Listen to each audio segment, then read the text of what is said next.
March Madness makes no promises. There are top seeds, high ratings, and there are also upsets.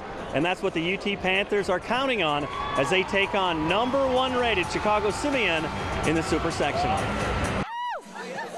Those #1 rated Wolverines are greeted at Redbird Arena by a huge crowd of United Township fans. Great ball movement by Simeon ends in the James Gordon flush. His team is on top early. United Township hanging around big time early on. That's Trey Buchanan for the 3-ball. That ties the game up at 7. Later on in the quarter, some athletic play by Simeon. Jeremy Toussaint with the pretty move, +1. The lead grows to 5 for them. And then Talon Horton Tucker, he gets it done with the 3-ball. It's 18-9 Wolverines through 1 quarter of play. In the second quarter, still battling, the Panthers go to Jake Meskey. He knocks down the corner 3-ball. And then later on, Meskey on the attack. He dishes nicely to Taylor Lopez and the foul. But his team trails 28-17, and still attacking are the Panthers. And it's Lopez again scoring in heavy traffic down low, but the Panthers trail in this one 32-19 at the half. Can they make a move in the third quarter? They go to Bryant Jefferson as he hits the corner 3-ball, and that keeps his team within a dozen points. But here come the Wolverines. So patient on offense. That's Evan Gilliard with the 3-ball for the Wolverine cause. And then United Township, Buchanan picks up the loose ball. He hits the 3, and they're back within 12 points, down 37-25.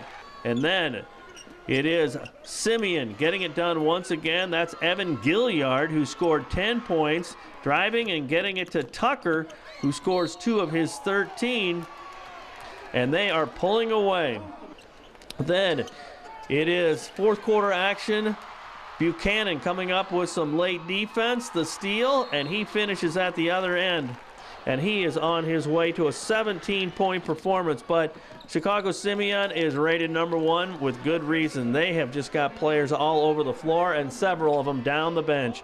Zach Norvell scored 18. He gives it up to Devin Wakefield for the pretty basket.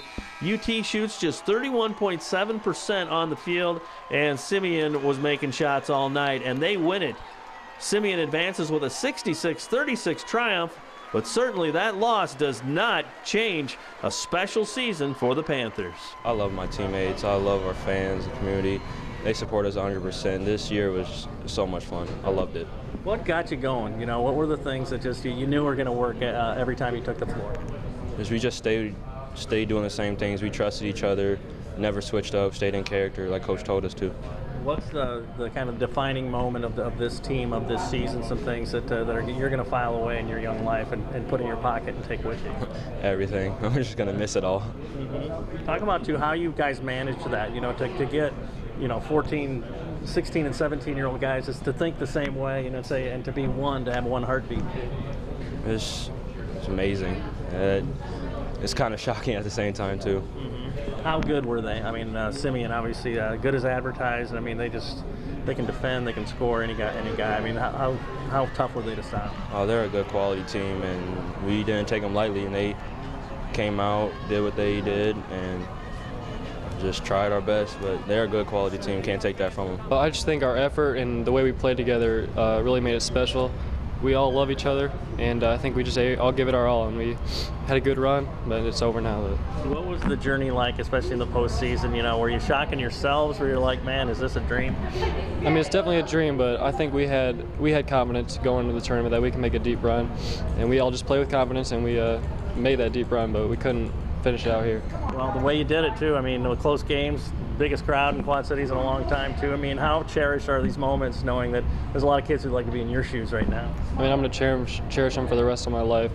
Love everyone on this team, love all the coaches, and just, man, I'm just so happy. You know, I think they've got the little kids in our community wanting to grow up and be Panthers and play in the Panther Den on Friday nights and Saturday nights and be a part of what we do pre-game. I think our pre-games had a lot to do with impact in our culture, but our players playing the way they did, playing as hard as they did, has definitely changed our culture. How big is this first building block to that first year? I mean, how crucial was that in your mind? Well, it's huge. I think you just try to get the building blocks down of how you act, how we treat each other, how we practice, how we compete, how we work, how we scout, watch film. I mean, all those things. There's so many details to our program that we, try to instill in these guys in the first year, and they just did it to a T, and there's a reason they're standing here tonight. How much symmetry was there from what happened on the court to off the court, to just the way that they wanted to conduct themselves, to discipline, those kind of things? There's a direct correlation between what the results were on the court with what they were doing off the court. Our guys didn't get in trouble. They got good grades. They're well liked in our school because they act the right way. And then they hang out all the time. When they're not with me, they're with each other. They hung out all the time. They went to games together. They went over to Jake Meskey's. Jake Meskey's got like a Disney World in his basement. So our guys like to go over there. They had a lot of team dinners together and things like that. So it was a fun group that it really had great chemistry and really bonded.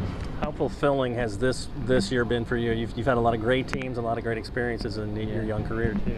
Yeah, I'm fortunate to, be at the age that I am and have had so many good players and teams to coach, and this is right up there at the top. And I told them that there's probably not one or two that can top them. They've just been unbelievable, and to have the season they did with only 9 home games, they've accomplished a lot. They've rallied a community. They had the backing that they did. They kind of created a little bit of a buzz around, and it's kind of nice to see that they started their own little Panther Mania. Be sure to check out our website at ILLOWAFCA.org. Lots of great events coming up, including our Night of Champions on April 14th. With this FCA Game of the Week, I'm Dan Pearson.